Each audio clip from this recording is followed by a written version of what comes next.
Hi, my name is Marnie Hagen, and I'm reading A Giant Staircase to Heaven for you. Now, let's start. Once upon a time, Noah and his family lived in the land, and his children had children, and those children had more children, and then those children had even more. Well, you get the picture. Until there are lots of people on the earth once more. Now, back then, everyone spoke exactly the same language, so you didn't need to learn Swahili or Japanese or anything, because you could say hello to anyone, and then they knew what you meant. One day, everyone was talking, and they came up with an idea. Let's build ourselves a beautiful city to live in. It can be our home, and we'll be safe forever and ever. Then they had another idea. Let's build a really tall tower to reach up to heaven. Yes, they said.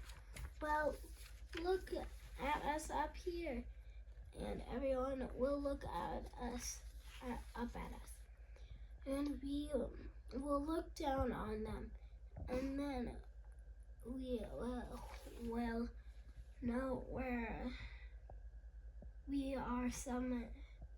Something will be like God. We'll be famous and safe and happy, and everything will be all right. So they got to work, brick by brick. The tower grew higher and higher until it soared above the city, touching the sky. They built stairs in the tower to climb to the top. It was like a giant staircase to heaven. Look, they cheered. We're the ones. See what we can do with our very own hands. They were quite pleased with themselves, but God wasn't pleased with them.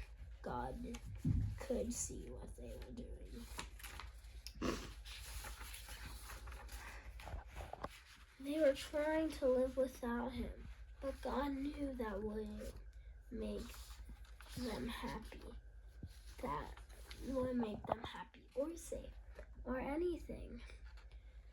If they kept on like this, they would only destroy themselves, and God loved them too much to let that happen.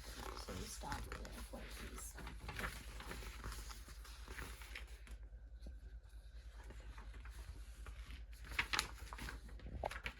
One morning, they went to work as usual, but everything was different. Their words were all new and funny. You see, God had given each person a completely different language. Suddenly, no one understood what anyone was saying. What anyone else was saying. Someone would say, "How do you do?" The other person thought they said, "How ugly are you?" It wasn't funny. You could be saying something nice like, "Such a lovely morning," and get a punch in the nose because they thought you said, "Hush up, you're boring." You couldn't even say pardon to check if you did heard right, because no one understood that word either. It wasn't easy to work together after that, as you can only imagine. People were always quarreling and fighting, and getting in dreadful muddle, and becoming grumpier and grumpier until at last they were all too cross to keep on building and just had to stop. That's a big problem. After that, people scattered all over the world, which is how we ended up with so many different languages to this day. You see, God knew however high they reached, however hard they tried, people could never get back to heaven by themselves. People didn't need a staircase. They needed a rescuer because the way back to heaven wasn't a staircase, it was a person. People could never reach up to heaven, so heaven would have come down to them, and one day it would. The end. Have a nice day.